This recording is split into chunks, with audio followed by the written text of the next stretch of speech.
Career बर्बाद कर दूंगा, ये धमकी दी गई है एक नेशनल लेवल की खिलाड़ी को। और उसके बाद जो उसके साथ हुआ वो बेहद चौंकाने वाला मामला है। फरीदाबाद से पूरा मामला सामने आया है, जहां पर एक राष्ट्रीय स्तर की निशानेबाज नाबालिग खिलाड़ी ने जो एफआईआर में बताया है वो बेहद चौंकाने वाला है। विस्तार से मैं आपको बताऊंगा। नमस्कार, बहुत स्वागत है आप सभी का। मैं हूं आपके साथ लोकेंद्र त्यागी।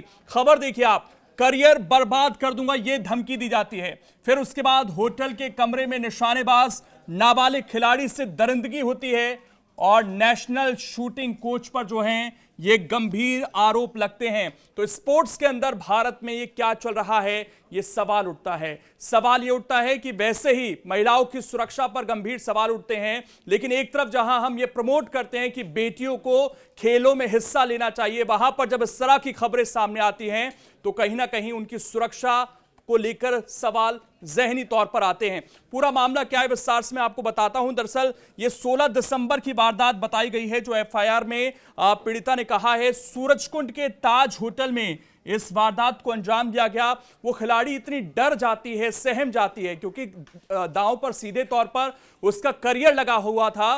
वो वक्त लेती है और उसके बाद वो बोलती है, वो जाती है पुलिस के पास, केस दर्ज करवाती है और उस एफआईआर में क्या कुछ कहती है वो जरा आप यहां पर देखिए। ये देखिए, पीड़ित खिलाड़ी के अनुसार राष्ट्रीय शूटिंग कोच ने उसे खेल संबंधी चर्चा के बहाने सूरजकुंड के ताज होटल में कमरे में बुलाया।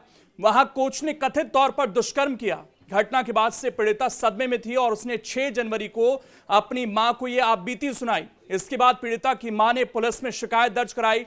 पुलिस ने तत्काल कार्रवाई करते हुए कोच के खिलाफ मामला दर्ज कर लिया है। प्राथमिकी दर्ज होने के बाद पुलिस मामले की जांच में जुटी है। पुलिस को शिकायत देने वाली खिलाड़ी के अनुसार साल 2017 से वो शूटिंग सीखने लगी। अगस्त 2025 में भारतीय शूटिंग टीम के कोच से उसने ट्रेनिंग लेना शुरू किया। आरोप है कि कोच उसे शूटिंग ट्रेनिंग के लिए मोहाली, पटियाला, देहरादून और दिल्ली बुलाते थे।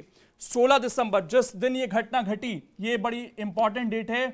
16 दिसंबर को खिलाड़ी का national match doctor Karni Singh shooting range Tughlakabad Delhi में था।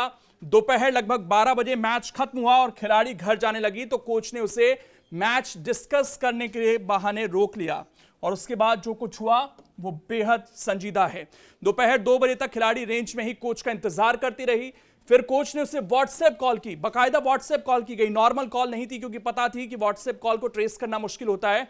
और सूरजकुंड के ताज होटल की लॉबी में उसे बुलाया गया। खिलाड़ी के अनुसार कोच उसे तीसरी मंजिल के कमरे पर ले गए और कुछ देर मैच डिस्कस किया। किशोरी ने कहा कि उसे घर जाना है तो कोच ने यहां पर बैक ट्रैक करने की बात कही। किशोरी ने तुरंत इसके लिए मना किया तो कोच ने उसे जबरन बैट पर गिराकर दुष्कर्म किया। किशोरी ने विरोध जताया तो आरोपी ने करियर बर्बाद करने की धमकी दी। फिर खुद ही किशोरी को नीचे गाड़ी तक कोच ने छोड़ा है और कई दिन तक जो है किशोरी हिम्मत नहीं जुटा पाई कि वो इस मामले को लेकर सामने आए। इस मामले में पुलिस का बयान भी सामने आया है। पुलिस ने अभी दोनों ही जो इसमें पीड़ित है और जिस पर आरोप है उनकी आइडेंटिटी नहीं निकाली है सामने। सुनिए पुलिस ने क्या कुछ कहा इस पूरे मामले को लेकर। देखिए, ये जो मामला है ये मतलब इसके बारे में मैं ज्यादा अभी खुलकर नहीं बताऊंगी, क्योंकि मामले की गंभीरता को देखते हुए और अक्यूज्ड की अभी तक गिरफ्तारी नहीं है, तो इसलिए मैं थोड़ा यही बताना चाहूंगी कि ये मामला जो है दिसंबर का मामला है और जो शूटर है उसके साथ गलत हुआ है। अभी मैं जगह को भी नहीं बता पाऊंगी, क्योंकि देखिए अभी मैंने आपको पहले ही बता दिया कि अरेस्टिंग पेंडिंग है, इन्वेस्टिगेशन चल रही है। तो ये मामला बिल्कुल ठीक है, दर्ज हुआ है मामला और उस पर कार्रवाई चल रही है। मैम, शूटिंग चैंपियनशिप के दौरान हुआ था ये, जिस तरह की चीजें सामने आ रही है?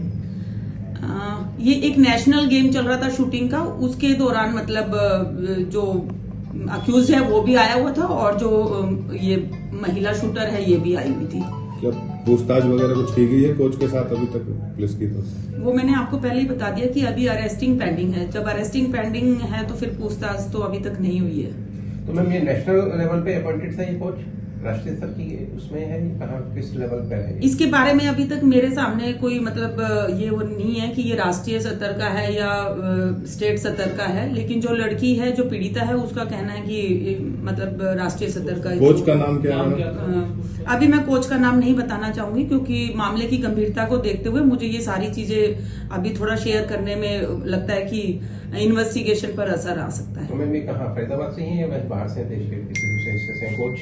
नहीं, ये हरियाणा के ही हैं और किसी देश बाहर के नहीं हैं और अभी हरियाणा के ही है। इनका एड्रेस भी देखिए, मैं आपको एक चीज क्लियर कर देती हूँ, मामले की गंभीरता को देखते हुए अक्यूज्ड के बारे में और जो हमारी विक्टिम है उसके बारे में मैं अभी कुछ नहीं आप लोगों के साथ शेयर करूंगी। कब तक पुलिस आरोपी तक पहुंच जाएगी? हम जल्द से जल्द पहुंच जाएंगे क्योंकि हमारी टीमें लगी हुई हैं और हम कर रहे हैं काम और जितना जल्दी होगा आपको बता दिया जाएगा। तो पुलिस का बयान आपने सुना और ये नेशनल लेवल के खिलाड़ी हैं, नेशनल लेवल के कोच हैं, जो कहीं ना कहीं स्पोर्ट्स में इस वक्त हरियाणा के अंदर क्या कुछ चल रहा है उस चर्चा को एक बार फिर से सामने लेकर आ चुके हैं। क्योंकि इससे पहले आपने देखा था पहलवानों का मुद्दा जो है वो देश भर में गरमाया था और अब ये मामला जो है सामने आया है। अगर आप ये वीडियो YouTube पर देख रहे हैं तो हमारे चैनल को सब्सक्राइब कर बेल आइकन दबाएं और Facebook पर देख रहे हैं तो हमारे पेज को लाइक करें।